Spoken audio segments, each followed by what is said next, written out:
So a huge welcome to Jamie and John, who are joining us from down under. They're up very, very early, by the way. So they win, like, we're going to be sipping cocktails. I'm pretty sure they're going to be sipping cappuccino or espresso. That's 5 and 7 a.m. where they are. So thank you for getting up at the crack of dawn to join us here for Appy Hour. I'm super excited to have you both on and really bring Practice Protect to our viewers. We actually highlighted Practice Protect at the end of December when we did top apps to watch for 2021. And this was one that I felt like everybody really should be looking at, because cybersecurity is so incredibly important in the accounting industry, and taking care of our clients and making sure that we're doing everything we can as a firm to keep their data secure is our responsibility, right? So thank you for coming on the show. We're super excited to have you. Cheers. Thanks, Heather. It's great to be here.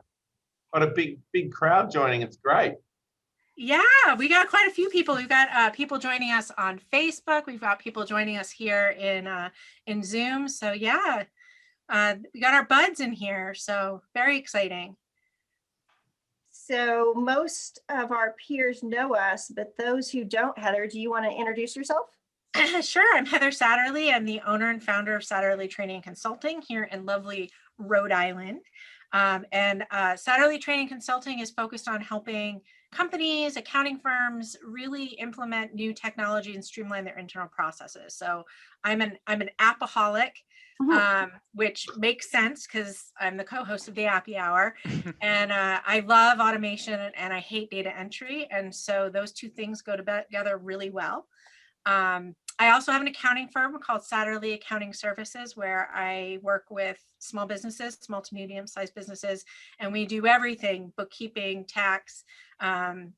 We try to be that supporting kind of back office ally to our clients to help them so they can focus on their business. We take care of all the stuff they don't feel like doing. So that's fantastic, Heather. Yeah, I'm sure your clients appreciate that.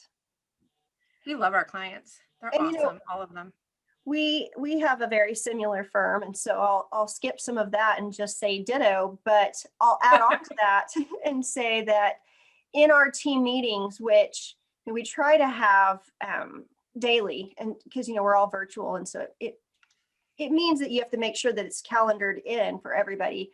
But during those team meetings, it seems like the word that we say every single meeting is automation.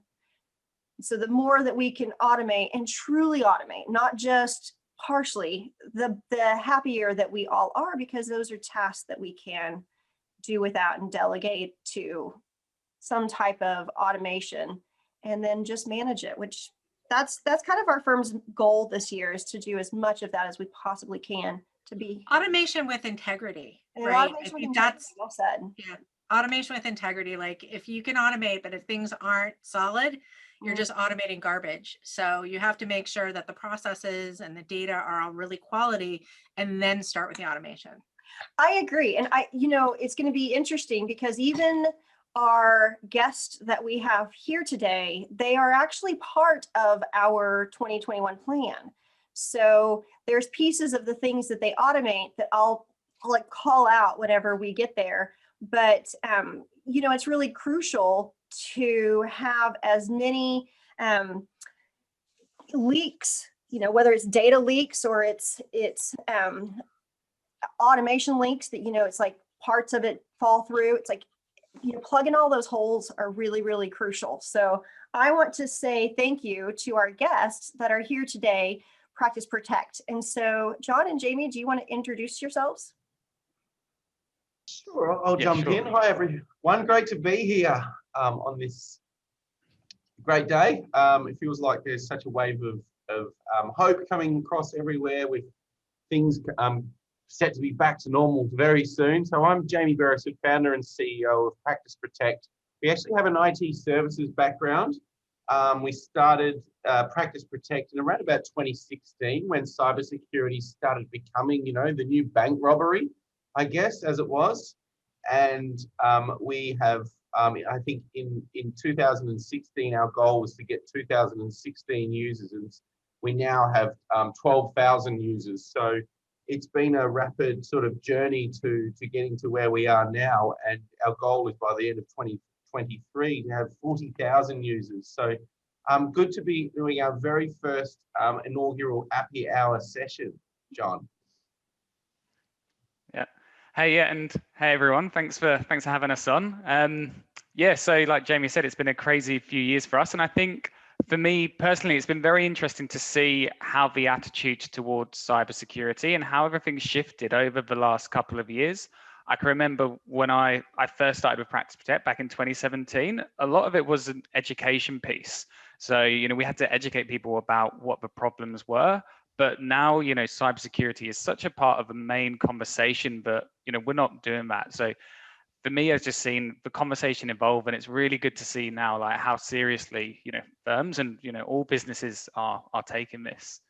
And yeah, I saw Elizabeth, your comment. It's 7 a.m. where I am, so it's not too bad. I've just had my morning Americano, so it's all good. Well, it's interesting because John and Jamie, you just both hit on it. So one of the things that you said was that how seriously are businesses taking cybersecurity? And then Jamie, you said something that was like shocking to me, but I guess you're really right. You said that cybersecurity or lack of is the new bank robbery. And wow, isn't that scary? I think that's definitely an interesting way to put it, but it is part of the way that we are being attacked sometimes, even whenever we don't realize it. Yeah, and I think it's, you go. It's big business. We're sort of getting past the point where someone hears about a breach or an attack and they're like, oh, that's disgraceful. I can't believe somebody would do that. Well, they do. And it's actually not kind of little guys in dark rooms somewhere. These are big criminal organizations now. And it's for criminal organizations, it's up there with extortion, drug dealing, these types of things. It's a big way for them to make money. Well, and I think that what I hear you saying is that it's important to take the blinders off. It's happening. Yeah. We're not doing it, so we don't see it, and it's all online, so we're not actively seeing it. I mean, it's not something we can go to the store and see or on TV and see. So it's important. And that's our job, because cybersecurity as a term is always bandied around, and I think everybody is cyber aware, but it's our job to kind of take it from out there and being this kind of almost a buzzword and something you read about in the paper or something that happens in Russia, and bringing it to a practical sense and helping accountants and bookkeepers understand what it means at a practical level. Yeah, because I'd agree with that, because I think that one of the issues that a lot of firms and small businesses have with cybersecurity is that it can too often get bogged down in being a really technical conversation. And sometimes it can get too technical, and then it just gets put in the too hard basket, which then means that firms, they're not taking steps because they think, oh, it's too complicated, I can't deal with that. When really, obviously, not doing anything. Oh, sorry, Heather. No. Sorry, I didn't mean to interrupt. Or it's too expensive, right? So that's another big thing for a small firm, So for a firm that's just starting out, our firm is really still pretty small. You look at, how do I become cyber secure? How do I compete with like KPMG and, and the bigger firms that have an entire IT department that is able to protect the client's data and protect the firm's data. How do you do that as a small firm? And so I think that's something that I think is a huge blocker for a lot of practitioners, is they're like, well, even if I can do it, I can't afford it. Right. And that's just not true. It's just not true. Right. So I'm going to go ahead and advance us, because we are already so excited about what we're going to be covering. So I want to say first a big thank you to ADP, our Champagne level sponsor for 2021. They have been a partner of ours, a sponsor of ours for quite a while now. And so it made perfect sense for them to be the partner that we chose for the 2021. And we are very grateful to them. So yeah, and they just started announcing they're having a summit in May with Magic Johnson. Right. I had like this total cool thrill thing the other day. Caleb Jenkins, who's one of our friends, our accountant friends, he tweeted out about the summit and he was like, hey, Magic Johnson and Darren Root and Heather Satterley and Liz Scott are all going to be on the summit. And I was like, wait a minute. And I texted Liz, I'm like, we were just in the same tweet with Magic Johnson. I just thought that was so cool. Yeah. And, you know, it's like sometimes we think of ourselves as being nerds and geeks, but, you know, it's really cool to be able to say, look, we're doing something. Like little us. Yeah, it's a great opportunity.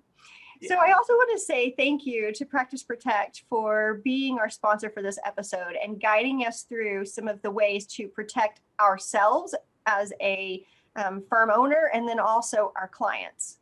So I'm very appreciative of you being here. And I'll tell you that our agenda is really to just talk about this cybersecurity. And so I'll just go ahead and lead us into this conversation about, is your firm cyber secure? And this is kind of a ring the bell moment for how you're performing. And really, I say that because whenever I'm thinking about the changes that have happened in 2020, one of the things that, you know, we've all done is become very, very much dependent on being a virtual user and training our clients to be virtual users. And so all of that means that we are now more actively using the internet. And so along with that, it makes sense to then also make an investment in where our workspace is. And that's online. So with that, you know, be more people working remotely. The thing that I'm seeing right now is I have clients that are saying to me, we've already invested in that remote infrastructure. We've bought all these laptops. We've got everybody now in home offices. They've got a desk. They've got these things that they're utilizing. Why on earth would we go back? So, you know, we have these teams that have now decided that it's better to be remote because now you don't have the overhead that you did of an office space. But that doesn't mean that you can ignore some of the leaks that happen with cybersecurity, with data. Yeah, I think that's an important point. I think it's now that people are working remotely, it's taking a different approach to cybersecurity. Because when everyone was in the same room, that kind of made everyone, even if there may still have been security and cybersecurity risks when everyone was in the office, people still felt more secure in doing that because everyone's in the same room. They know what people are doing. You're almost in a bubble then. But now people have shifted to working remotely. You know, you're not working, you know, next to them. You can't see, you know, what your team members are doing, you know, over your shoulder. So it's opens up slightly different risks, which you need to manage as well. And like you said there, Liz, it's a good point because I don't think we are going to go back to 100% 9 to 5 in the office. Like you said, you know, some businesses have moved to work remotely full time. Others, so here in Australia, so businesses can go back to the office now. And what we're seeing is that more and more are taking a hybrid approach where team members may be in the office 3 days a week, work from home 2 days a week. So that's what we're seeing. So it is still moving ahead, going to be something to consider with remote working. Yeah, look, I think a good way to put it is it's about maintaining control as much as security. So security really is about control. And I think that's what firm owners want to maintain as they move to this remote work environment, Liz. I agree with you. And that takes me over into a couple of other talking points that I'll just put up right now. And so the number one thing that I'm thinking about is employee management. So internally being able to make sure that, you know, you're hiring virtual, which means that some of these teams that started off in a brick and mortar location are now virtual. But what about the new team members that are coming on? Some of those you're going to never actually meet in person. And that's a whole different world for some people. And that means you need to definitely manage your team probably tighter than ever before. That's a great point. We talked as our coolest thing that the last episode, we talked about how important it is to be doing background checks, right? Doing background checks, doing credit checks if you're having clients that are or employees that are managing, you know, people's bank accounts and things like that. So it is, employee management is a huge piece.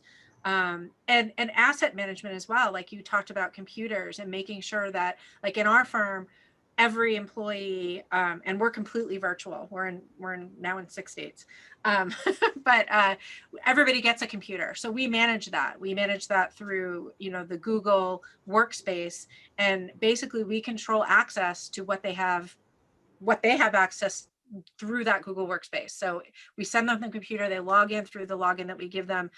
If they leave, we can shut them down just like that, and they have access to nothing. Well, so that leads me over to the next piece of it, and it's like the password management piece. And for us in our firm, we have a system and it's worked, but it has holes in it.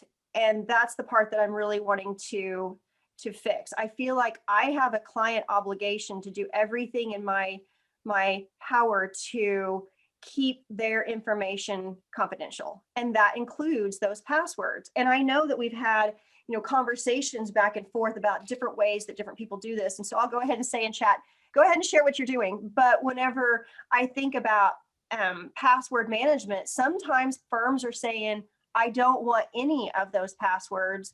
And then other firms are saying that's impossible for us. So you kind of have this back and forth of what do you do if you are somebody who needs to be able to actively manage those passwords? How do you keep them secure?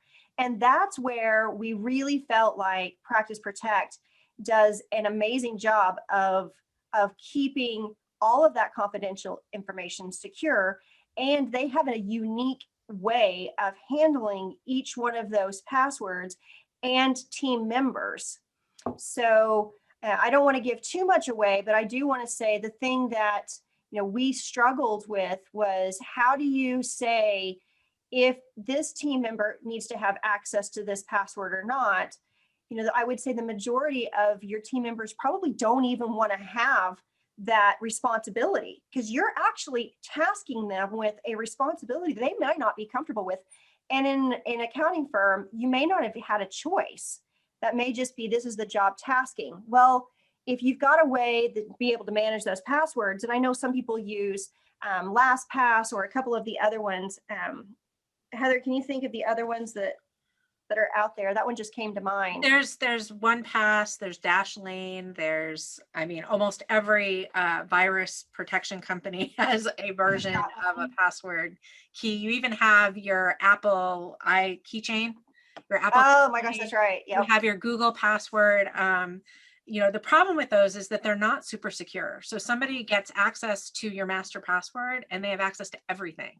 Yep. So I think that's something that you need to be aware of. I mean, what I think sets Practice Protect apart from that is, even if somebody had your master password, they still don't have access to your passwords, because no one has access to their passwords. So really what you're doing is, you're not just sharing passwords with your team, you're sharing access to the programs they need to do their job, and it's completely encrypted. So if they don't have Practice Protect, they can't access anything related to your firm. And I think that's where Practice Protect sets it apart from, some of the other password protection tools, is that they don't have that same capability. Well, and I would even say with, one of the things that's really nice, and we're going to get to see this demo later, is that the piece that, sometimes we struggle with is whenever you're working with QuickBooks Online bank feeds, is that sometimes they disconnect, or sometimes your bank needs you to reset a password. Well, then how do you make sure that the entire team has that information? Where are you storing it? And then really, does your team need that password? I mean, I get that they need to go and refresh the bank feeds. Yes, that's important. But at the same time, being able to have a portal that can manage all of those passwords for you, so that way team members aren't actually even seeing those. Instead, what's happening is those passwords are safely placed inside of a secure password protection system. And then whenever you are logging into something like QuickBooks Online, it's going to be able to help you to plug in the required password for that particular app or a bank or any other type of necessary password website. And another thing that I would say is, like, when somebody is an accountant user, like you have them as a team member and they're an accountant user in QuickBooks Online, they're an admin, right? They're an admin user, which means that they have access to the permissions in that QuickBooks company. So they can't reset their password, right? Because Practice Protect actually guards that as well. So if there needs to be a password reset, it happens on the back end. So if you ended up with a bad egg in your firm, that was going to go in and create users and things like, they wouldn't be able to do it because they don't have the login credentials to actually make any of those changes, which just makes it super, you have that control, Jamie, like you said. The firm has the control over who is able to do certain things in certain applications. Yeah, and having the ability to give granular permissions, so permissions to specific passwords, not an all or nothing type scenario. Yep. Which that's really, really key in our scenarios. Like we have places that, these passwords are securely kept, but at the same time, it's all or nothing, and that's not right either. So being able to have limited access, I think that's really key. And I was saying that there's a couple of things here that help with our automation goal for 2021. And one of those is employee management. So a new employee comes on, well, then you can grant them access to these limited areas. And so they can have usage of the apps that they need. They don't have usage of the passwords. They don't see that part. And then also, like you said, about a gag, then you can just remove that person. And now all of those passwords that they didn't have access to, but all of those sites that they had access to because of those passwords, they no longer do. So that's really key, because you know how it becomes very, very entangled with an accounting firm that, you have all these different things that you manage for your clients, and suddenly you forget, oh yeah, they also had access to this and they have access to that. Oh yeah. And it's a manual task that can be replaced with an automation. And the other part that I would say too is that logging into QuickBooks and being able to have the bank access. And yeah, so I think that that's a really big key too. So something that's interesting, and I just said that, our practice with new employees was to set them up on Google. And I remember this morning that my operations manager was like, no, that's not the way it is anymore, because we just hired somebody. They said, we have to set them up on Practice Protect first. So they're actually protecting our email access as well. So Practice Protect, and Liz, you're always talking about this, and I love the way you say this, is that when you partner with an app, it is a partnership, and they should feel like an extension of your team. And that's one of the things I love about the Practice Protect team, is it totally feels that way. Like it feels like, when we are bringing on a new team member, it's not just going into the app and setting it up. We actually have somebody there that is there to help us with that process, which is really nice. I agree. And I think that I had so many questions that I think that I kept on pinging John and Jamie saying, okay, well, what about this? And so I want to say thank you to both of you for answering those questions, because it was really hypercritical for me to completely wrap my head around what is it that you're doing and how do you do it? Because you are addressing the need that we actually have in our firm. And I wanted to just completely understand what all it was that you covered, because I feel like every firm needs this. I feel like, I don't think that it's okay to place this responsibility on employees to think that they have to manage these areas that have sensitive information that maybe they don't want to. And I thank you for having this opportunity to share with our peers how you're doing it and how you're managing cybersecurity. So with that being said, I'm going to say that we want to do a drink toast. And right, this is one of our favorite parts. I want to pull up this really pretty drink right here. So the Practice Protect Pina Colada. And I have the glass, but I don't actually have the drink, because I'm on a so I was like, I'll at least do the glass part, but I'm on a restricted diet and I can't have all the wonderful yummy things that are in there. Well, I've got the juice. I don't have the rum. I thought maybe rum at 7 a.m. It might be a good way to start the day, but. Well, I took a different approach. And so I've got everything in there and I just didn't blend it. So mine's not the same look as that, but I definitely have mine. And I have the white and dark rum in there. So I was like, ooh. Oh, yeah. Bonus. Is it like a fruit salad with rum in it, Liz? Well, I didn't put the cherries in there, but I did put the alcohol. I mean, like, Oh, that's okay. Well, important, right? that's the main thing. Right? I think so Exactly. too. Priorities. Yeah, you got to go with what you know. Right. Yeah. There you go.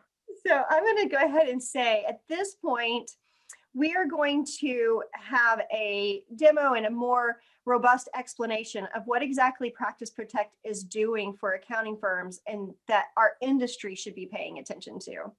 So I'm going to stop sharing my screen because we're going to do this right here.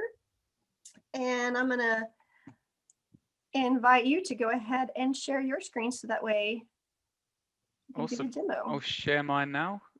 Thank you, Can John. you see Yes, we the can. quote there? Yeah.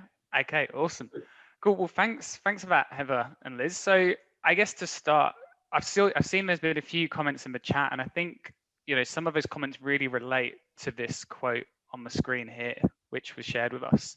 So it's for as a CPA firm, you're accessing your client's private information online and needing to stay in control of how that data's accessed from inside the firm.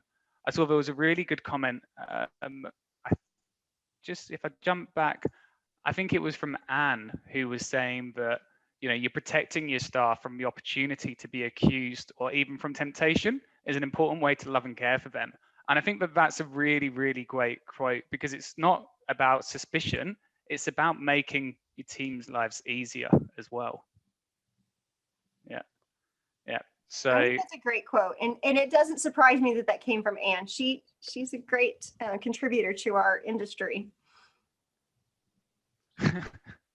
yeah. So Jamie, do you want to walk us through this journey here? Yeah, sure. So let's just kind of bring it down to a sort of a process level. And, we get a new client, we go to them, and the next step is you get in this situation, you win the business, they're at a point where they trust you enough to work with you. Then comes that awkward conversation of handing over the keys to their life, okay? And that is done in a ton of different ways. And I'd love to hear in the chat how different firms do this, because we hear about screen shares where the client will actually want to enter the data in themselves. Some firms will just do it verbally over the phone and just do an audio. Others will do a share, like send a spreadsheet or a document and get the client to enter all of that information in. Then the next challenge there is actually storing that information in a secure manner. Now, and a lot of times this is just about bringing that into a centralized firm method of storing information. Otherwise, pardon the pun, you're leaving it to your team members' own devices. And everybody has their own way of managing personal information. And what will happen in the absence of a company way is team members will just use whatever they use for their personal. So you start to see banking passwords for clients included in keychains, in personal keychains, in browser passwords, in personal LastPass accounts. All of these types of things start to go on. And then it's a matter of actually being able to control access to that. And these, at a sort of a process level, these are the three things that Practice Protect does in your business. And I'm looking forward to showing everybody actually how that works at a nuts and bolts level.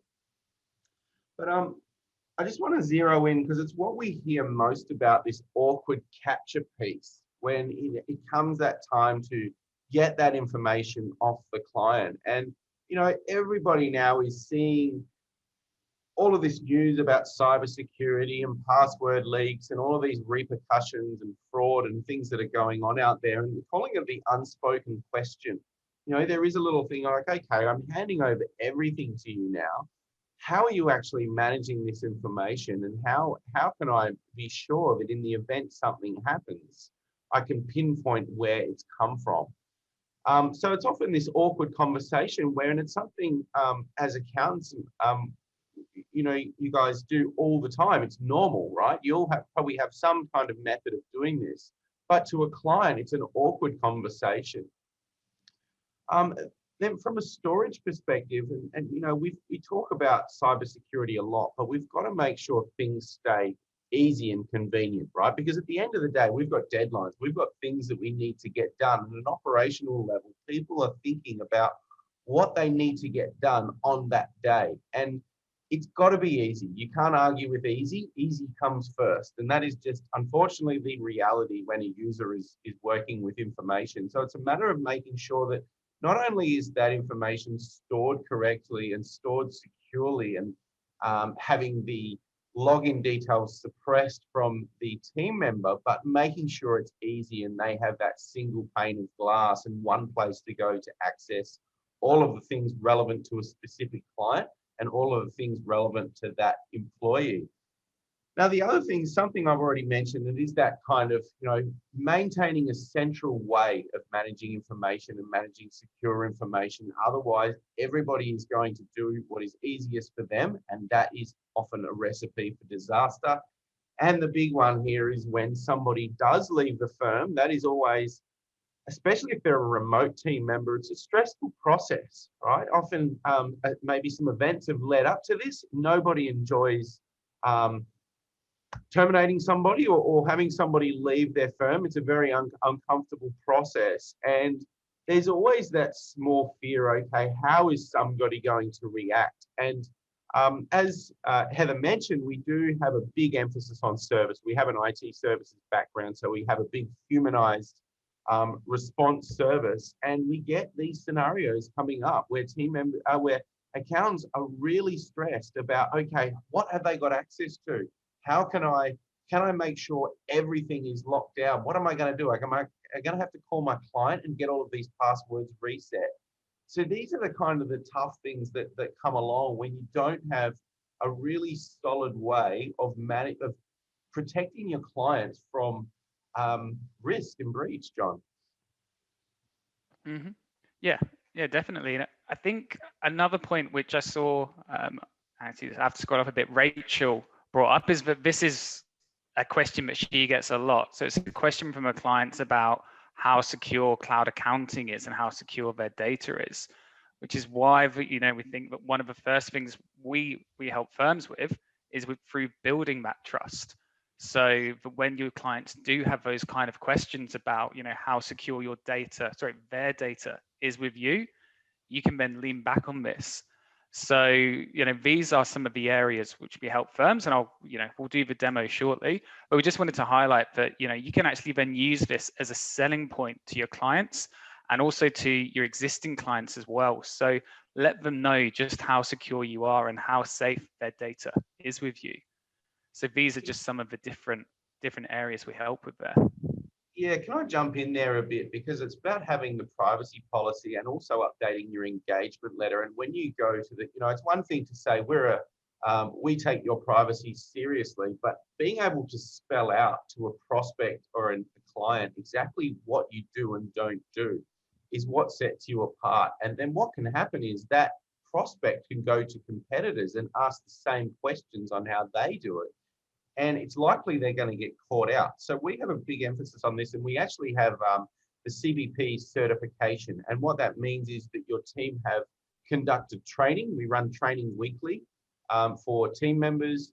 You also have the legal documentation in place. And what that does is not only gives you that certification and that validation as a secure firm, but also means that you've got a lot more chance of your cybersecurity or your professional indemnity insurance holding up in the event that something does happen. It's a way that you can demonstrate due process or due diligence and some conscious action that you've taken ahead of the fact to cybersecurity.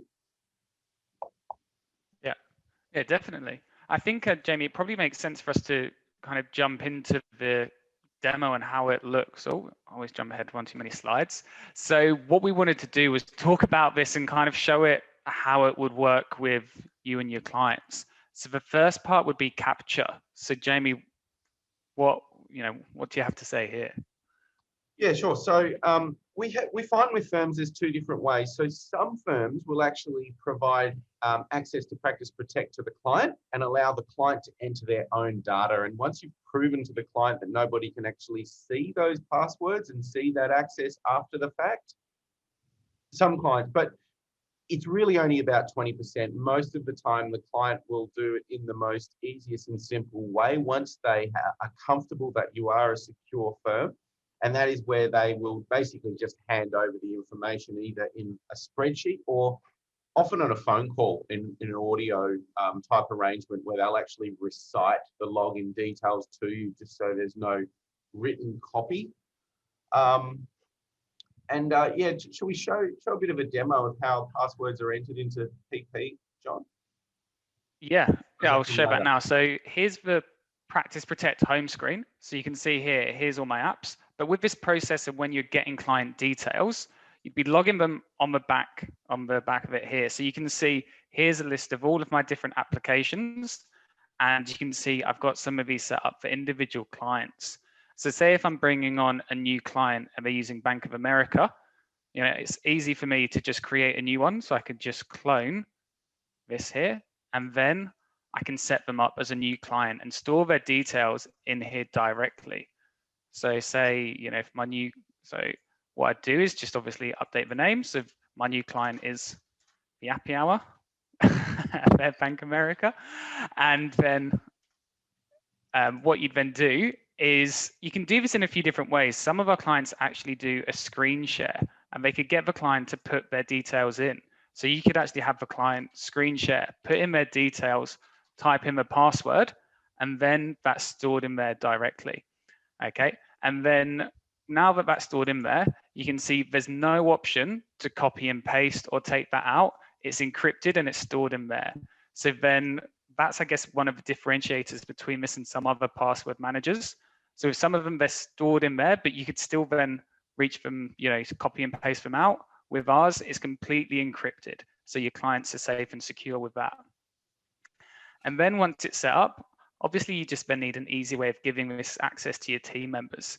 So you can go to permissions here, and you could either assign it to, individual team members. So I could assign it to David here, or if you've got some groups, you could assign it to different groups. So I've set up a group for senior CPA. I could assign it there, or I could assign it to some junior team members of the firm. Okay, so the idea is it's just a really simple, easy way for you guys to share that client access without sharing those client passwords. And then once I hit save, that would be deployed, and then that would then be on the team member screens there. Okay, so how our clients collect those passwords is done in some different ways, obviously depending upon your processes.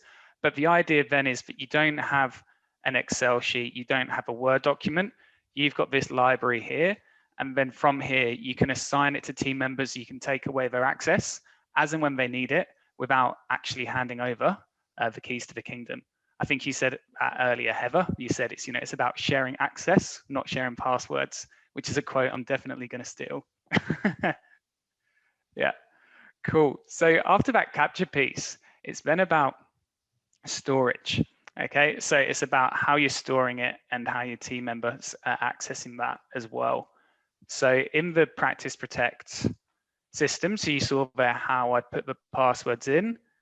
Then once it's in and set up, this is what your portal would look like. Okay, so with this portal, it's not specific to the firm, it's specific to the individual team member. So as I showed you then, different team members would have access to different passwords, but you'd have it set up something like this. So you can see here, I've got mine broken down into different classifications. So I've got my standard banking apps there. I've got some government apps there as well, which we can link up with. And then here I've got all of my company, accounting applications. So my QuickBooks, it's now Dext. I need to update that as of last week, but Receipt Bank, and then there's a couple of others there.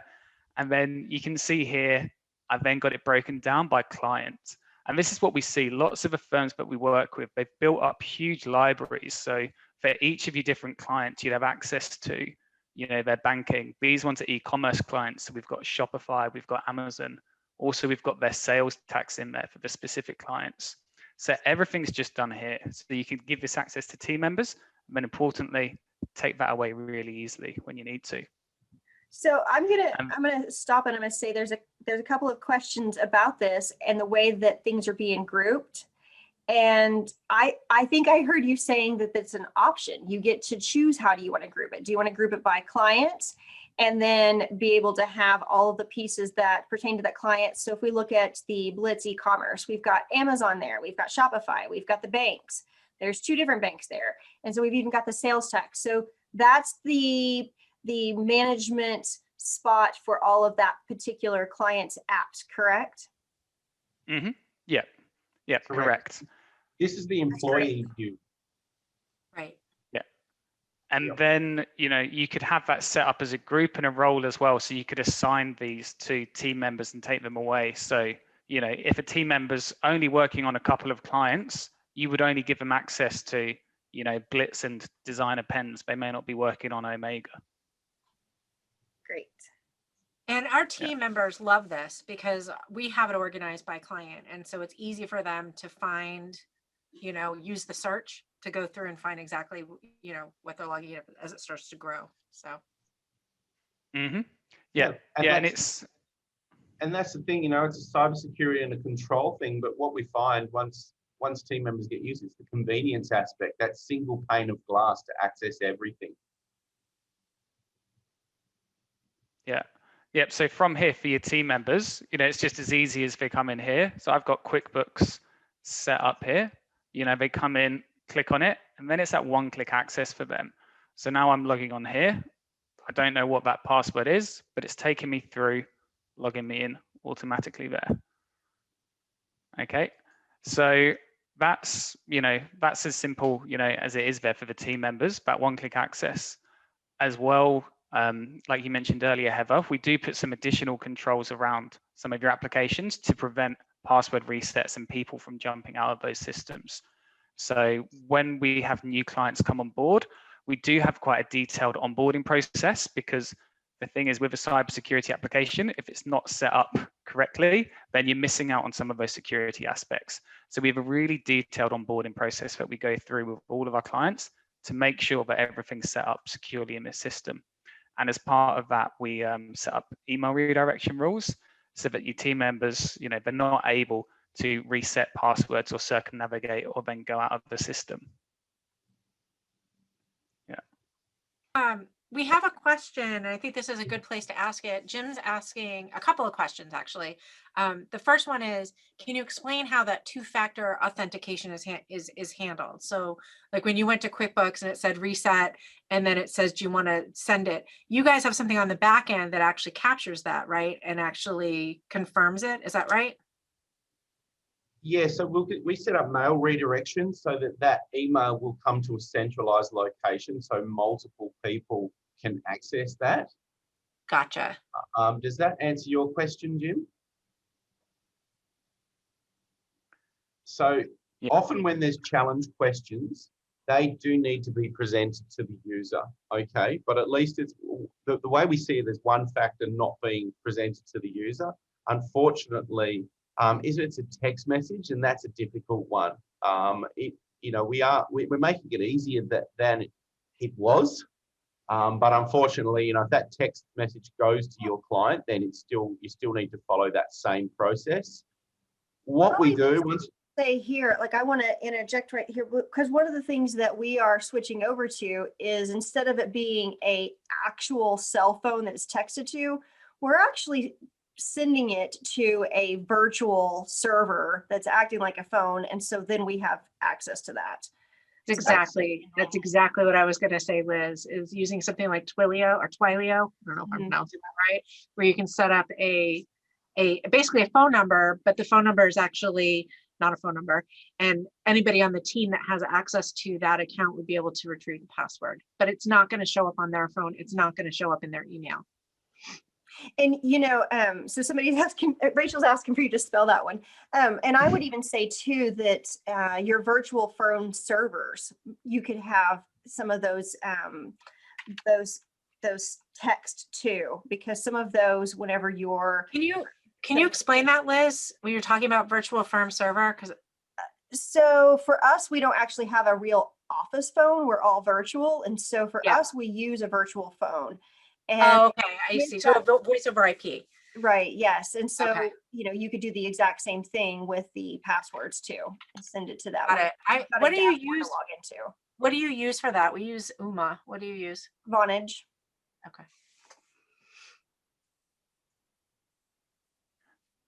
Yeah. Cool. Yeah, so, and as well, one thing which I haven't mentioned at the start is that we also have multi-factor authentication set up to get into Practice Protect. Okay, so when I would have initially logged on, obviously I put in my username and password, and then there's multi-factor on our system. So most firms would have, the Google Authenticator on their phone to get in.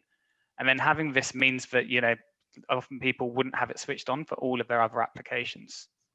Yeah, and more apps are integrating now with our platform. So what that means is it takes a second factor away from the application level, and that multi-factor is when they actually log into this platform. So that simplifies things greatly, because at the end of the day, we're starting to what we used to call app sprawl, where we have so many apps to manage, and password sprawl is now becoming multi-factor sprawl, right? Where there's just so many different methods and ways of entering this multi-factor.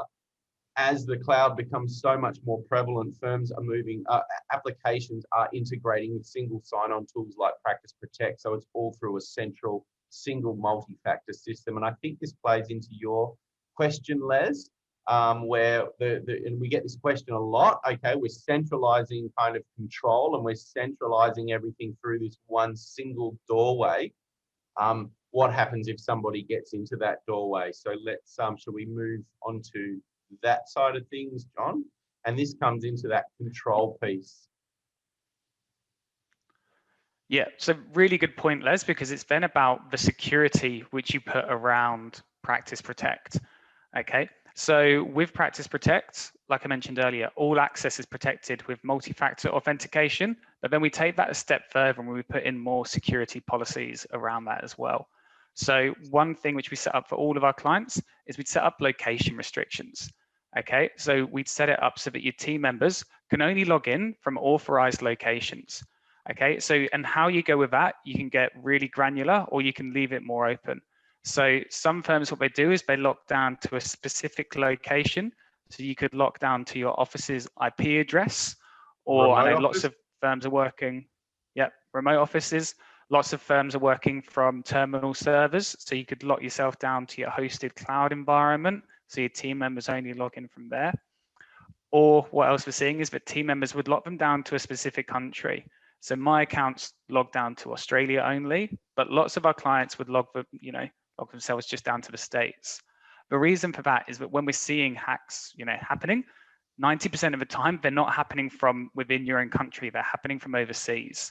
So if you do just have that simple location restriction, that's cutting down your risk there. Okay, so we'd set it up here of that. Yeah. That's also, we'd set up time-based.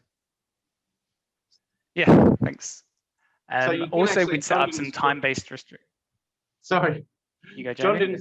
didn't zoom right in there, but you can actually go you can zoom in on access from the specific node, like the local suburb, if you like, or the actual county that person is logging in from. So John, call them suburbs in Australia, but basically, you can see within sort of, a kilometre or two or a mile or two on where that person's logging in from. Our office is actually where it says West End there on this thing. So you've got some pretty solid control over this, and this is your dashboard to managing that access. So let's have a look at some policies, John.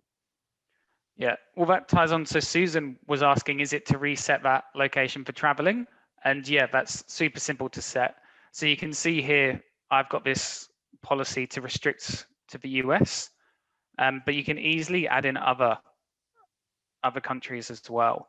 So this is actually the US and Australia, because otherwise I wouldn't be able to log in. But it's just easy for you to come in and add other authorized countries to this. As well, one key feature, Susan, that we provide is that service. So like Heather said, she worked heavily with our team to come on board. And once you're on board with us, that service doesn't stop. We do provide lifetime support. So, if you are heading overseas, obviously won't be in the next couple of months, but once things are back to normal, we will log a ticket to us and we'd be able to reset, set those countries up for you. Yeah. Cool. Yeah, So cool. Another, Yep. just conscious of time, I'll jump across because another really key feature as well, going back to that question around security, is having that audit trail. Okay, so having, absolute visibility over who's accessing what. So if I jump here, you can go to the individual user. So I'll go to the account I'm logged in here with David Smith, and you can see that each individual has an activity log. So you can see here that I logged in at 7:31. I then launched QuickBooks Online, and it's even got the IP address of where I was sat. Okay, so it's really important for you guys from just an audit and an insurance perspective, who's accessing the applications at what time and from where as well. So obviously this is really key if you may have, multiple team members accessing shared applications, because you'd then be able to view who was in those apps at particular times. Okay, and we've got central reports that you can run for that. So I could come here to my built-in reports, go to security, and I can run a report. Oh, sorry, it's under applications. I could come here to app launches, and I could see. Sorry, Jamie. So when this comes into its own is when something happens, because inadvertently a client could have a breach, so they could have had something happen at their end, or somebody's fraudulently accessed a bank account, and the first thing they go is, right, what's going on here? I know you guys have got access to this. We've got a problem here. And when you can pinpoint down to when you can show this log, it takes so much of the stress and the time out of tracing that back, especially if you're engaging an IT firm to assist you. And it's a considerable amount of cost to trace where a breach came from. But when you can actually go with this audit log and go, well, there was no access, or there was this access at 4:45 from this specific location by this specific user, we can zero in on that access and what happened in that session. But not having that access log in place makes those situations really difficult. I feel like now I understand your name, Practice Protect, but this audit log, is why that resonates with me, is that audit log protects your firm. So like you just said, if somebody does breach a client's, bank account, how do you prove it wasn't your team? And this is the way that you can prove that, right? Mm-hmm. Love that. Yeah, exactly. Because everything's done through here. You've got that central audit. So, obviously you hope that you don't need to use this, but it's there, it's your insurance policy. Yeah. So should we jump, just conscious of time, John, so we jump on to look at the how we protect the front door? Well, it's with all of those policies. So if you're restricting, a lot of firms will actually go down to the IP address. So they will actually, if it's a remote team member, especially if they're in their initial period with the firm, they will restrict them to a specific location. We're also getting a lot of firms using global team members. So for team members offshore, they can lock that team member to a specific device or a specific IP address. Having that multi-factor, so to actually log into this platform, you need to have a second factor that can be restricted to your specific cell phone or however you want to use that multi-factor. That's how you protect that single door. So yes, there is a single gateway to everything, but that single gateway is very secure and is secured in multiple ways through policies and multi-factor. I have to tell you, I'm blown away by the geo-tracking, geofencing, however you want to say it, and then being able to have the IP blocking and the audit log. There's so many features here that I didn't quite realize that you had. So thanks for the demo. And I also want to be cautious of time and say we would like to give all of our viewers an opportunity to request more access and more information. So Heather, do you want to launch the poll so that way we can, oh, thank you. You read my mind. And then we also, it looks like you also put up there on, so that link, would you mind putting that link inside of our chat too? So that way, if they wanted to copy and paste that, because thank you, John. Yeah. There was a lot of great information that was shared here. And I think, there's, yeah, Go ahead, Heather. Oh, there is a tablet and phone app. Yes. How come I didn't know that, Jamie? We need to talk because I didn't know there was a Sorry. tablet and phone app. Shame on me. All right. There is, yeah. Well, I don't think that there's a lot of apps that are quite built like this or solutions, because really this is a solution. I feel like that's why I had to ask so many questions, and I'm very thankful that you answered so many of my emails, because I had to really wrap my head around what all do you do, what all do you not do, how exactly does it work, because this is a huge problem in our industry. And so that means that there's an opportunity, a big opportunity for improvement.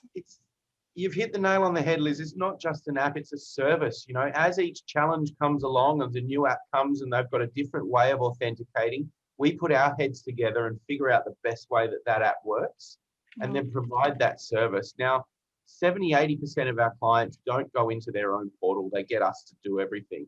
And because we have that services background, it's a lot more than an app. It's almost like we sit halfway between your IT provider and your stack of apps. That's fantastic. And being able to manage all of the things, the various tasks that we're responsible for. And I think that this is one of the things that's going on in our industry, is that we're becoming more and more and more and more of the back office support, which means that we're allowed access to more data, which is helpful, but it also means that we need a secure way to store all access. Yeah, and then you put the pricing on there. Great. Thank you. I would just say that, when we did the implementation, we had actually signed up and we ended up onboarding 3 clients. And so we ended up pushing it back, which was no problem at all. They worked with us on that. And it was so structured. So we knew exactly what was going to happen. We knew exactly what we needed to do. It was a really, really, really awesome implementation. You guys have that nailed down really, really, really well. So, so kudos to you for that, because there's a lot of apps out there that don't. Well, that's sure what happened. Key to hear, because, part of this is the client experience. Right. Yeah. Yep. So being able to be in tune with your solution that has that figured out too that's key. So Yeah. I'm going to go ahead and say, if it's all right, I'm going to take screen sharing back. Yeah, of course. And I'm going to share a app that Heather actually found. And so it's called, so do you call it Privet Note or Priv Note? Your Harry Potter's coming out, Liz. She's been listening to John too much. Yeah, it's rubbing off my accent. I think it's Priv Note. I mean, it could be Prive Note. I don't know. It doesn't matter. You say Prive Note, I say Priv Note, but yeah, I found this I actually found it first from our web developer, Liz. Daniel, our web developer, he uses it when he needed access to some of our passwords for our website. He had actually used this, and then I learned about it actually from one of my clients had also used it to send me a password. So it's pretty neat. What it allows you to do is it allows you to write something in there in a little note. It's totally free. You just go to privnote.com and you write something in there, and it's completely anonymous. So they don't know who you are. They don't know anything about you. And you basically just type in whatever it is, and then you save it, and it creates this URL. You email or text or whatever the URL, the person gets it, they can click on it. As soon as it's opened, they can see what's inside of it. And then it auto destructs. Like it just goes, not your phone doesn't auto destruct, but it auto destructs and it goes away and no one can access it again. So only one person can click on that link and view the contents of it, and then it's done. It's gone. Yeah. So it's kind of cool. It is. And I thought about it and I'm like, okay, so if I'm putting stuff in there and then, they're saving it somewhere, but I'm like, they have I'm sure they know your IP address, right? So, but they don't have, any other information. So it's pretty cool. It is. And you guys, are you, John and Jamie, are you aware of PrivNote? Have you ever heard of it? We are, No, yeah. You have What are your thoughts on it? Yeah. I'm not sure where the data is actually located or who that company is. I like the functionality of it though, like sending that easily. Yeah. Yep. So I want to say again that thank you for being here, to all of our viewers and to our guests. And to be able to check out more Appy Hour sessions, you can go over to our website and you can visit our website and see prior recordings. And then by the end of this week, you will also be able to see this recording. And you can get drink recipes there, so that way you can also make a fun pina colada too. Yep.